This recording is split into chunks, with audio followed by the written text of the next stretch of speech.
Yes, ikaze nanone nshuti bakunzi bacu hano kuri News Lab TV. Reka nizere ko mumerewe neza ndetse kandi nizere ko mu by'ukuri aho muri hose mu bice bitandukanye by'igihugu no hanze yacyo muryohewe n'ibihe. Ni munyemerere twongere tubane muri aya makuru yo kuri aya manywa n'amanywa meza yo kuri uyu wa kane tariki 19 Gashyantare 2026.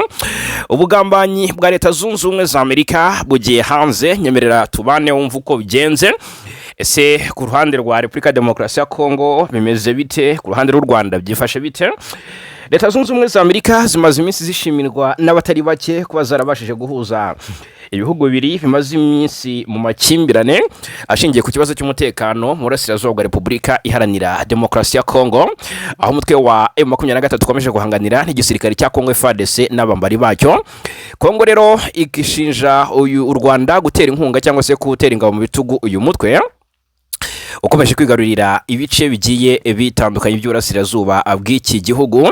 U Rwanda rukabitera utwatsi ndetse n'uyu mutwe nyirizina ukabihakana, ahubwo u Rwanda rugashinja mu by'ukuri guverinoma Kinshasa gushyigikira umutwe wa FDLR, no mutwe ugizwe hanini n'abasize bahekuye u Rwanda muri jenoside yakorewe abatutsi, ndetse aho bigaragara neza ko umugambi bafite ari ugufatanya mu gutera u Rwanda no kuruhungabanyiriza umutekano. Ni kenshi ndetse si n'ubu ngubu ku bwa Perezida Donald Trump wa Leta Zunze Ubumwe za Amerika i Washington no muri manda ya former President Joe Biden hagiye hatangazwa ko Repubulika Demokarasi ya Kongo ikorana na FDLR, dore ko nk'ubwo ngubwo nakwibutsa nka raporo yasohotse mu mpera z'Ukuboza mwaka 2024 yasohotse ibanza nanone gushinja u Rwanda cyangwa se ingabo z'u Rwanda RDF gukomeza guha inyeshyamba z'umutwe wa M23 bufasha bw'ingabo ndetse n'ubw'ibikoresho birimo za misile zihandura indege zirasirwa ku butaka, birumvikana.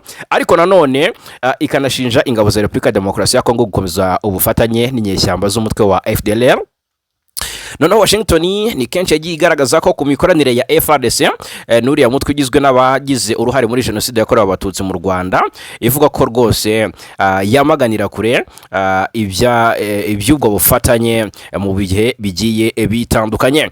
Hanyuma rero no ku bwa Perezida Donald Trump, nubwo habayeho ubuhuza ndetse bigasa nk'ibitanga umusaruro cyangwa se nk'ibitera intambwe, ariko Leta Zunze Ubumwe za Amerika nanone ku rundi ruhande abenshi bahurije ku kuba zitareba ku nyungu y'ibyo bihugu bimaze iminsi mu bushyamirane, ahubwo ko ngo zireba ku nyungu yayo bijyanye no kuba ikigamijwe ngari kugira ngo Amerika yiyegurire ibirombe by'amabuye y'agaciro yahariya mu burasirazuba bwa Repubulika Demokarasi ya Kongo, ibe yahigika ibihugu bitandukanye birimo ibihugu nk'Ubushinwa n'ibindi bigiye bitandukanye.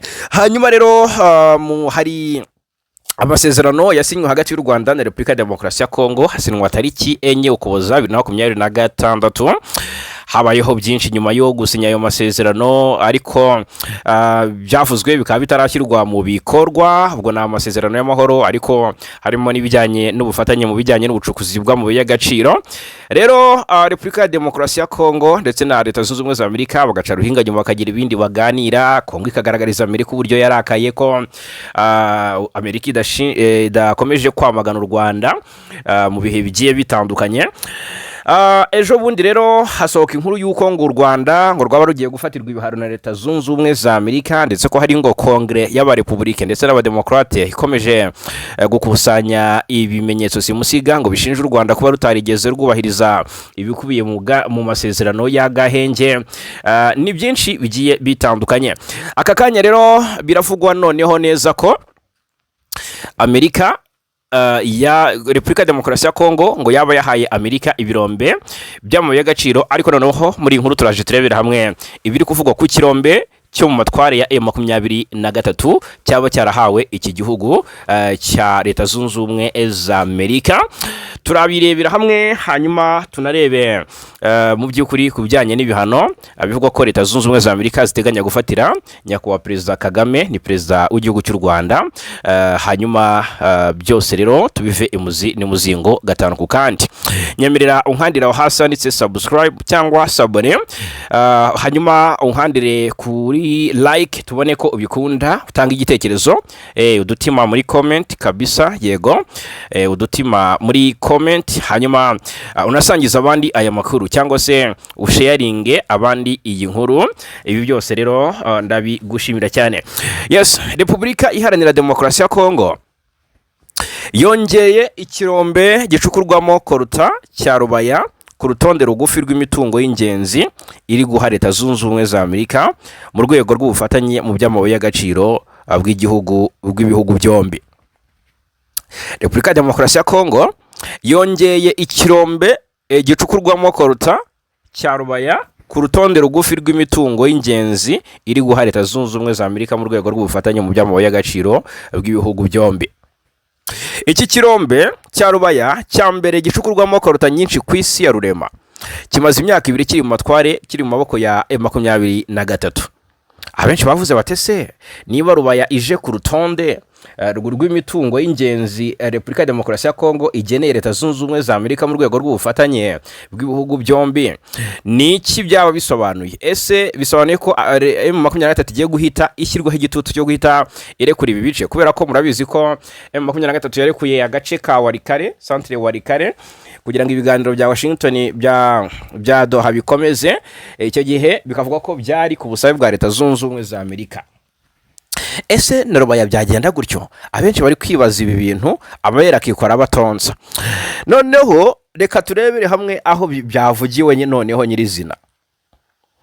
Ibiro ntaramakuru Reuters by'Abongereza bivuga ko hari umuyobozi ukomeye muri Leta Zunze Ubumwe za Amerika, ndetse muri leta murambabarira n'umuyobozi ukomeye muri Leta ya Repubulika ya Demokarasi ya Kongo, ndetse hakavugwa ngo n'umudiplomate wa Amerika, ngo babihamirije ko kiriya kirombe cyashyizwe ku rutonde rw'ibyo Amerika igomba guhabwa mu nama yahuje Kinshasa na Washington ku ya 5 Gashyantare 2026 ku itariki 5 Gashyantare. Iyo nama ngo yabereye Washington DC yari igamije guteza imbere ubufatanye mu by'amabuye y'agaciro bwemeranyijwe mu kuboza gushyira ikirombe cya Rubaya mu maboko ya Amerika kandi kigenzurwa na M23, ngo biri mu mugambi wa Kinshasa wo gukurura abashoramari b'Abanyamerika mu burasirazuba bwa Kongo maze igihe bwarayogojwe n'intambara. Kinshasa ivuga ko hakenewe amafaranga ari hagati y'amadolari miliyoni 50 za Amerika na miliyoni 150 kugira ngo ikirombe cya Rubaya gitangire kongera gukora, ndetse ko ayo mafaranga ashobora kugarurwa cyangwa se kugaruzwa vuba kubera ukuntu koruta ikenewe ku isoko mpuzamahanga. Amerika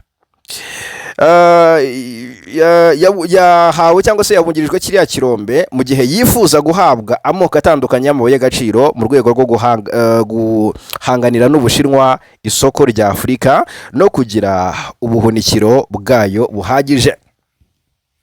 Umutwe wa AFC/M23 wanenze kiriya cyemezo cya Leta ya Kongo, uvuga ko gahunda yayo mu by'ukuri y'ubufatanye mu by'amabuye y'agaciro na Amerika ifite inenge zikomeye. Ni AFC/M23 ivuga ko Kinshasa mu by'ukuri itagakwiye kugirana amasezerano mashya mu by'amabuye y'agaciro mu gihe imirwano igikomeje.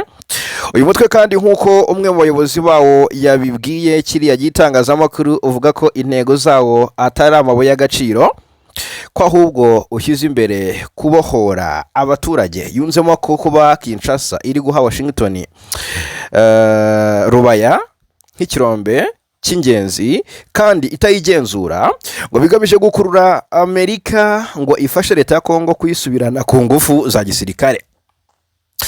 Uwo muyobozi wa AFC/M23 utifuje gutangazwa amazina ku mpamvu ze bwite, avuga ko mu by'ukuri yavuze ko uburenganzira bwo gucukura amabuye y'agaciro muri Rubaya bufite nyirabwo wigenga utari Leta ya Repubulika ya Demokarasi ya Kongo.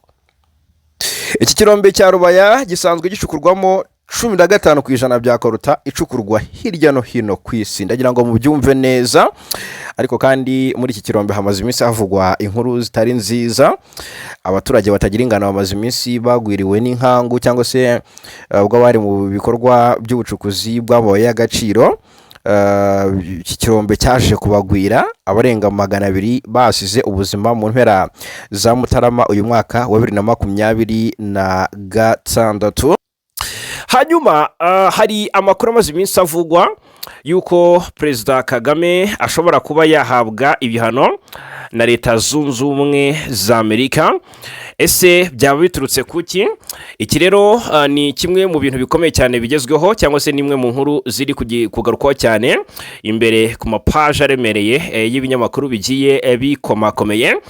Nubwo byasaga nkaho byatangiye biri mu bwiru, ariko leta zunze ubumwe za Amerika yaketsweho kuba yabigiye guhana u Rwanda ndetse n'umukuru w'igihugu cy'u Rwanda perezida Paul Kagame. Byageze naho bivugwa ko hari abadepite bo muri Kongere ya Amerika, baba abo mu ishyaka ry'abarepublike ndetse n'abademokrate, bari bakomeje kugerageza gukusanya ibimenyetso banagaragaza ko hakenewe gusuzuma ingamba z'igitutu ku Rwanda, nk'uko Jeune Afrique ikinyamakuru cyabivuze mu minsi yashize. Wenda twiyambaje ibyatangajwe n'ikinyamakuru cyari cyavuze ko ngo abenshi mu badepite ngo bakomeje gushinja u Rwanda kuba rutarimo gushyira imbaraga zihagije mu gushyigikira amahoro arambye mu burasirazuba bwa Repubulika ya Demokarasi ya Kongo, bityo rero bakaboneraho gusaba ko hakorwa isesengura rikomeye ry'uruhare rw'u Rwanda mu gukomera kw'aya makimbirane akomeje kuyogoza uburasirazuba bw'igihugu cya Kongo.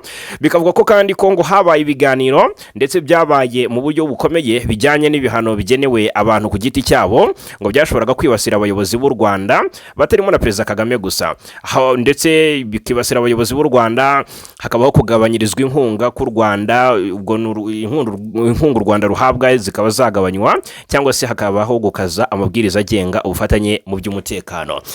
Bikavugwa ko Vice Perezida wa Leta Zunze Ubumwe za Amerika JD Vance amaze iminsi yinjira cyane cyangwa se yintayisinga muri iki kibazo cya Kongo. Noneho ubwo murabizi ko Vance mu minsi yashize yari yashinje u Rwanda kwica amasezerano ya Washington, ndetse yari yaburiye ko ngo u Rwanda rushobora gufatirwa ibihano nyuma y'uko inyeshyamba za AFC M23 zari zimaze kwigarurira umujyi wa Uvira muri Kivu y'Amajyepfo mpera z'umwaka ushize wa 2025. Mu by'ukuri ibyo rero ntabwo ari byo nje ngo tugarukeho. Ahangaha perezida Kagame kuba yafatirwa ibihano, cyangwa se u Rwanda muri rusange rugafatirwa ibihano, hari n'abandi bayobozi bashyirwa mu majwi ko bafatirwa ibihano, kuko muri Gashyantare umwaka ushize Amerika yafatiye u Rwanda ibihano. Amerika yafatiye umujyanama wa perezida wa Repubulika mu bya gisirikare General Retired James Kabarebe, yashinjwe kugira uruhare mu ntambara yo mu burasirazuba bwa Repubulika Iharanira Demokarasi ya Kongo. Kinshasa yo ntihwema gusabira u Rwanda ibihano. Icyo ngira ngo tugarukeho, uribaza utese ubundi ibihano gufatirwa u Rwanda bivuze iki? Byaba bitanze igisubizo cy'ibibazo byabaye ingutu ku mutekano mu karere, by'umwihariko mu burasirazuba bw'igihugu cya Repubulika Iharanira Demokarasi ya Kongo? Mu minsi ishize Minisitiri Nduhungirehe yabigarutseho ndetse abikomozaho, asubiza ku bihano bivugwa ko Amerika iri gutegura cyangwa se gutekereza gufatira u Rwanda. Icyo gihe Minisitiri Nduhungirehe yagaragaje ko iyo ibihano biza kuba byakemura ikibazo cyo mu burasirazuba bwa Repubulika ya Demokarasi ya Kongo, u Rwanda rwabyakiriza yombi, cyangwa se rwakwakira kubihabwa ndetse neza cyane. Noneho Nduhungirehe ubwo yari mu kiganiro yari yagiranye na radio mpuzamahanga y'Abafaransa RFI, byari nyuma y'uko hari hakomeje kuvugwa inkuru z'uko amahanga yaba arimo gufatira u Rwanda ibihano biremereye, by'umwihariko Leta Zunze Ubumwe za Amerika zirushinja kudashyira mu bikorwa ya masezerano ya Washington rwasinyanye na Repubulika ya Demokarasi ya Kongo. Noneho Nduhungirehe abazwa kuri ibyo bihano avuga ko ntacyo bishobora gukemura ku bibazo by'ingutu bimaze imyaka myinshi byugarije Kongo Kinshasa. Ariko nawe wakwibaza utese ubundi ibihano u Rwanda rwafatirwa byafasha iki Repubulika ya Demokarasi ya Kongo? Ese babisobanuye ihagarikwa ry'urusaku rw'amasasu hariya mu burasirazuba bw'igihugu cya Kongo? Byaba bisobanuye ko Kongo noneho igiye kuyoborwa n'abayobozi bita ku bibazo by'abaturage?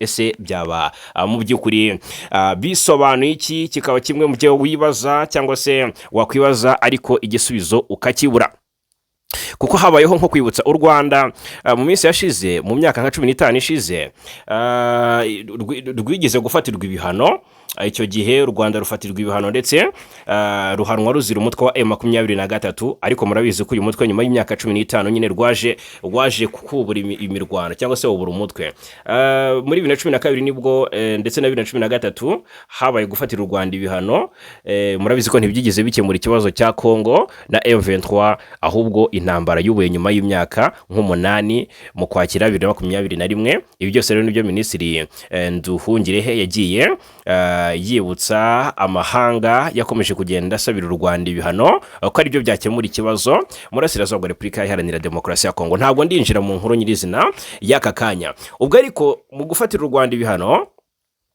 ntabwo ari Amerika gusa n'ibihugu byo muri Europe cyangwa se biri muri European Union cyane cyane biyobowe n'Ububiligi byagiye bigaragaza ko u Rwanda rukwiye gufatirwa ibihano kubera kwenyegeza intambara umurasirazuba bwa Kongo ariko Ububiligi nibwo bwagiye bubishyuhamo cyane ariko ukavuga uti bufite impamvu kubera ko bwungukira ku mabuye y'agaciro ya Repubulika Demokarasi ya Kongo ndetse Tshisekedi rwose akaba yemera kuba intumwa y'Ububiligi mu bihe bigiye bitandukanye ariko ubwo murabyibuka ubw'imirwano yacaga ibintu igoma bikavuga ko ngo imirwano yahitanye abatagira ingano. Minisitiri w'ububanyi n'amahanga wa Kongo Therese Kayikwamba Wagner byari tariki 5 Gashyantare 2025 yari i Buruseli kugira ngo agaragaze ikibazo cya Kongo mu muryango w'ibihugu by'Uburayi n'Ububiligi akaba yaranabonanye na Minisitiri w'ububanyi n'amahanga w'Ububiligi ariwe Maxime Prevot. Icyo gihe Kongo isabira u Rwanda ibihano ku ruhando mpuzamahanga uko bwije no kubukeye ariko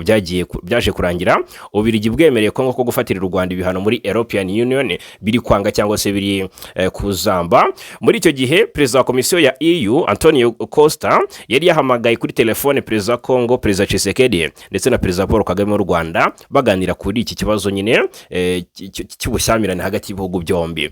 Noneho ku kuvugana na Antonio Costa perezida Paul Kagame yari yashimangiye mu byo bavuganye harimo ubufatanye bukomeye hagati y'u Rwanda n'ubumwe bw'Uburayi. Ubwo bufatanye Ububiligi busaba ko abafatanya ibikorwa babwo i Burayi byahagarara nyine cyangwa se urumva ko Ububiligi n'ubwo muri Europe birumvikana ariko bukavuga buti ubu bufatanye ntabwo bwagenda neza kubera ko igihugu cy'u Rwanda kibangamira igihugu cy'igituranye. Noneho Kongo igira icyizere ko bishoboka ko u Rwanda rwatambamirwa biza kwanga ahubwo byageze aho u Rwanda ruca umubano n'igihugu cy'Ububiligi ibyo byose biza kurangira. Nuko ngo rero ikijyanye no gufatira u Rwanda ibihano byageze no kuri perezida Kagame. Reka turebera hamwe rero igisubizo cy'umujyanama perezida Donald Trump wa Leta Zunze Ubumwe za Amerika mu bya Afurika cyangwa se ibibazo birebana na Afurika. Uyu Masadi Bolosi yatangaje ko adashobora kwemeza niba Leta Zunze Ubumwe za Amerika zizafatira ibihano perezida Kagame kuko ngo nta makuru abifiteho. Yasubizaga umunyamakuru Mark Parlerman wa televiziyo ya France 24 warumubajije niba Washington iteganya gufatira ibihano umukuru w'igihugu cy'u Rwanda ishinja kwica mu buryo bukomeye amasezerano ya Washington. Mu kiganiro aba bombi bagiranye Parlerman yagaragarije Masadi Bolosi ko nyuma y'isinywa ry'amasezerano ya Washington hagati y'u Rwanda na Repubulika Demokarasi ya Kongo nta cyizere gihinduka ku butaka kuko imirwano ikomeje. Ubwo yamubazaga niba ayo masezerano yarananiwe kugera ku ntego yayo uri yamusubije ko ari amasezerano ari intangiriro agira ati amasezerano ntiyigeze ananirwa kugera ku ntego turacyari mu ntangiriro. Amasezerano ya Washington ni intangiriro si iherezo ry'umukino. Iherezo ry'umukino ni ukugira amahoro yuzuye n'ituze mu karere. Ibyo ariko n'urugendo kandi bifata igihe. Masadi Bolosi avuga ko ikiza mu by'ukuri cy'amasezerano ya Washington ari uko yubakiye ku zindi nzego zigamije gukemura amakimbirane yo mu burasirazuba bwa Kongo zirimo ibiganiro bya Doha bimaze igihe bihuza Kinshasa n'umutwe wa AFC/M23 ndetse ko Leta Zunze Ubumwe za Amerika zibishigikiye cyane. Uyu mujyanama wa perezida Trump cyakora yavuze ko Amerika yababajwe cyane no kuba isinywa ry'amasezerano ya Washington ryarakurikiwe n'ibihano yasize umutwe wa AFC/M23 wigaruriye umujyi wa Uvira wa kabiri munini muri Kivu y'Amajyepfo. Ati twabajwe cyane n'ibyabaye mu minsi mike yakurikiye isinywa ry'amasezerano noneho tekereza ibyari kuba iyo tuza kuba tudafite ayo masezerano ibintu byari kuzamba kurushaho. Abashijwe ukwiye kubazwa ibyabaye Masadi Bolosi perezida umujyanama perezida Trump mu by'Afurika yasubije ko rwose ni M23 ngo ushyigikiwe n'u Rwanda yigaruriye umujyi wa Uvira bigaragara. Parliament yabashije Masadi Bolosi niba perezida Paul Kagame yaragambaniye icyizere yagiriwe n'ubuyobozi bwa Trump ubwe ndetse na Trump ubwe, undasubiza ko mu bitekerezo byacu twavuga ko habaye kwica mu buryo bukomeye amasezerano ya Washington. Abashijwe niba Amerika igifite icyizere perezida Kagame umujyanama wa Trump yagize ati turabyizera, turi kuganira nawe, nta ntambwe zifatika turabona ku rugamba. Icyo twabonye nuko nyuma y'uko umutwe wa M23 ushyigikiwe n'u Rwanda wafataga umujyi wa Uvira, nyuma yo kuganira na perezida Kagame bahise bava mu mujyi wa Uvira. Hanyuma Bolosi cyakora avuga ko Amerika ifite amakuru y'uko M23 itarava mu byuzuye muri Uvira kuko ngo igifite ingabo mu misozi yitegeye uriya mujyi wa Uvira ndetse no mu majyepfo yawo. Umunyamakuru yibukije Masadi Bolosi ko kongere ya Amerika ikomeje gushyira igitutu kuri perezida Kagame amubaza niba hari ibihano baba bateganyiriza u Rwanda cyangwa se umukuru w'igihugu. Yabasubije rero ko Leta Zunze Ubumwe za Amerika zifite umubare w'ibikoresho byinshi biri mu bushobozi bwazo, ati tuzafata zimwe mu ngamba. Mark Parliament yahise amubwira ati ariko twumvise perezida Kagame avuga ko iby'ibihano atabyitayeho, mbere yuko undamusubiza ko ati twumvise ibyo yatangaje, tuzareba ibi ntabwo bizaba ari bishya. Turabizi mu mezi make ashize Leta Zunze Ubumwe za Amerika zafashe ingamba nyinshi, muri Nzeri twafatiye ibihano abantu ku giti cyabo batandukanye ndetse n'ibigo bigira rero bivugwa muri ubucuruzi butemewe. Ati ni muri urwo rwego twafatiye ibihano General James Kabarebe wa hafi ye. Abashijwe niba umukuru w'igihugu nawe azahanwa, Masadi Bolosi yasubije umunyamakuru Mark Parliament ati sinshobora guhwihwisa, iki ni icyemezo gihuriweho tuzasabwa gufata, si umuntu ku giti cye uzagifata, ndetse rwose ati keretse abaye ari perezida wa Leta Zunze Ubumwe za Amerika ubwe. Yunzemo ko kuba ubwo amasezerano ya Washington yasinywaga perezida Trump ahari bivuze ko ari umuhamya wayo, ndetse bikaba bivuze ko we n'aba perezida Kagame na Tshisekedi hari ibyo biyemeje. Impamvu Washington ngo itazigera ifata ari amasezerano nk'ikintu cyoroshye. Minisitiri w'Abanyamahanga Ambasaderi Nduhungirehe aherutse kubwira France 24 ko nta bihano bibaho ku isi bizabuza u Rwanda kurinda imipaka yarwo ndetse n'iy'abaturage barwo. Ni muri urwo rwego rero u Rwanda rwakajije ingamba z'ubwirinzi rwashyize ku mupaka mu buryo tugiye kuba tugarukaho no muri aya amakuru. Twinjire muri iyi nkuru isa naho iri icyegeranyo. Hashize imyaka myinshi u Rwanda rushinjwa guhungabanya umutekano mu burasirazuba bwa Repubulika ya Demokarasi ya Kongo. Ibirego bifukirana ukuri kw'ikibazo nyirizina kandi gifitiwe ibihamya byinshi. U Rwanda rwagabweho ibitero kenshi bituruka hakurya y'imipaka, ruraswaho n'imbunda nini, rucengerwa n'abitwaje intwaro. Ikirere cyarwo kiravogerwa kandi ntibyakozwe n'inyeshyamba gusa kuko n'igisirikare cya Kongo cyarabikoze kifatanyije n'umutwe w'iterabwoba wa FDLR kugizwe hanini n'abasize bahekuye u Rwanda muri jenoside yakorewe abatutsi. Ingamba z'ubwirinzi u Rwanda rwashyize ku mipaka yarwo cyangwa se ku mupaka warwo mu burengerazuba si igikorwa cy'ubushotoranyi, ni igisubizo cyihutirwa mu bikorwa by'ubugizi bwa nabi byatwaye ubuzima bw'abasivile igihe kirekire, bikavogera ubusugire bw'igihugu kandi bigakomeza gukwirakwiza ingengabitekerezo ya jenoside mu karere. Ikibazo cy'umutekano muke gishinze imizi mu mwaka w'1994 nyuma yo gutsindwa kwa leta yateguye jenoside yakorewe abatutsi. Ingabo za XFAR interahamwe byishe abarenga miliyoni imwe mu Rwanda, hanyuma bihungira ndetse bihungana intwaro muri Zaire, aho kwamburwa izo ntwaro rero no kujyanwa kure y'umupaka y'u Rwanda nk'uko amahame mpuzamahanga yo kurinda imipaka n'impunzi abiteganya. Iyi mitwe yemerewe kuba mu nkambi Igoma na Bukavu, ni metero bike cyane uvuye mu Rwanda. Izi nkambi zahise zihinduka ibigo bya gisirikare, aho ni naho iyi mitwe y'abajenosideri yisuganyirije, yinjiza abarwanyi bashya ndetse ihatangira imyitozo, igaba ibitero mu Rwanda. Iri huriro kandi ryahindutse ALIR nyuma iba FDLR hagati y'umwaka w'1997 ndetse n'umwaka w'ibihumbi 2000. U Rwanda rwagabweho ibitero byinshi byaturutse ku butaka bwa Repubulika ya Demokarasi ya Kongo. Abaturage babarirwa mu bihumbi biganjemo abarokoze jenoside biciwe muri ibi bitero mu ntara y'Amajyaruguru ndetse n'Uburengerazuba. Imodoka zari zitwaye abagenzi n'ibicuruzwa zitegerwa mu mihanda, imidugudu iraterwa, abayobozi mu nzego z'ibanze baricwa.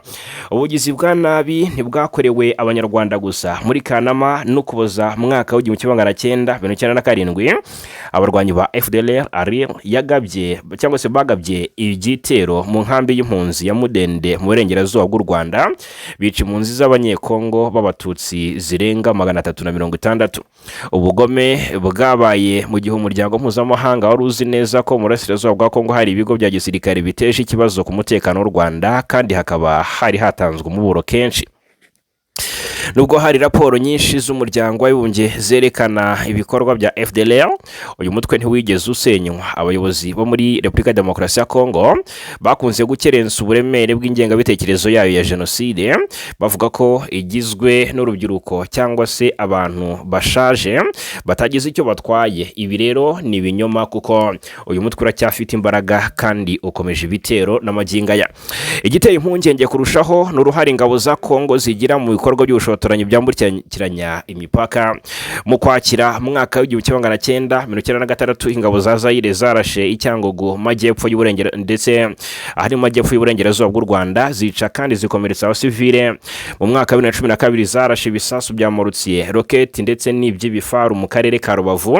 Ku 15 Nyakanga 2012 ibisasu byarashwe biturutse mu birindiro bihuriweho by'ingabo za Kongo n'ingabo ziri mu butumwa bw'amahoro bwa Loni MONUSCO, byaguye mu midugudu yo mu Rwanda, harimo icyo byagaragaye ko ari ikimbunda ya icyitwa ngo ni n'imbunda ya 100mm yo ku gifaru. Ku ya 29 Kanama 2012 igisasu cyaguye mu isoko rya Rubavu ryarimo abantu benshi, cyica umugore, gikomeretsa bikabije uruhinja rwe. Ibi ntibyari impanuka, ahubwo byari ibitero byateguwe byakoreshejwe intwaro ziremereye. Byarakomeje rero muri Werurwe na Kamena 2022 ingabo za Kongo zirasa ku butaka bw'u Rwanda. Tariki 10 Kamena 2022 izindi rokete ebyiri za 122mm zaturutse i Bunagana zigwa i Musanze, zica igikuba mu baturage. Abasirikare ba Kongo bagiye bambuka umupaka kenshi bafite intwaro barasana n'abari ku burinzi. Bamwe mu bambutse barishwe, abandi bafatwa mpiri. Indege za Sukhoi 25 zavogereye u Rwanda ugira gatatu.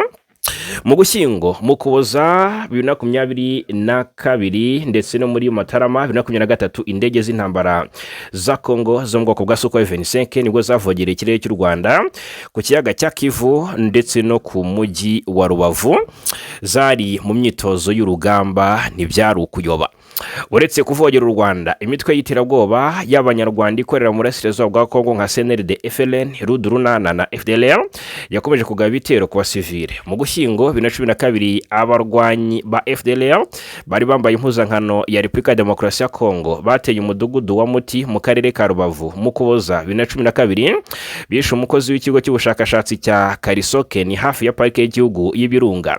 Muri 2019 abarwanyi ba Rudurunana bakomoka kuri FDLR bateye akarere ka Musanze baturutse muri Repubulika ya Demokarasi ya Kongo, bica abasivile 8. Hagati ya 2018 na 2019 abarwanyi ba FLN bateye bisi yari itwaye abagenzi, bica bamwe muri bo. Inshuro nyinshi abagabye ibi bitero basanganywe ibirango by'ingabo za Kongo ndetse n'intwaro zaturutse mu gisirikare cy'iki gihugu. Bimenyetso simusiga bishimangira ko hari ubufatanye muri ibi bikorwa hagati impande zombi. Ihungabana ry'umutekano ryakomeje gutizwa umurindi n'amagambo y'ubushotoranyi aturuka i Kinshasa. Muri Nyakanga 2012 Perezida Tshisekedi yavugiye mu ruhame ko Kongo itazicara ngo irebere mu gihe umwuka mubi wakomeza. Ubwo yiyamamazaga muri 2023 yavuze inshuro zirenga imwe ko azashoza intambara ku Rwanda, abisubiramo kuri televiziyo y'igihugu mu Kuboza muri uwo mwaka wa 2023. Aya magambo agira uburemere yaherekejwe n'ibitero by'imbunda ziremereye, gucengera kwa bitwaje intwaro ndetse no gukoresha imitwe y'inyeshyamba. Mu mpera za Mutarama 2025 ubwo mu mujyi wa Goma habagaye imirwano y'ihuriro ry'ingabo za leta ya Kongo na AFC 23, ibisasu byarashwe mu Rwanda, bimwe bifubirizwa mu kirere, ibindi bigwa i Rubavu, byica abaturage bagera kuri 16 bikomeza bikomeretsa 177, bisenya inzu zirenga 200. Ibi byose twagiye tubigarukaho.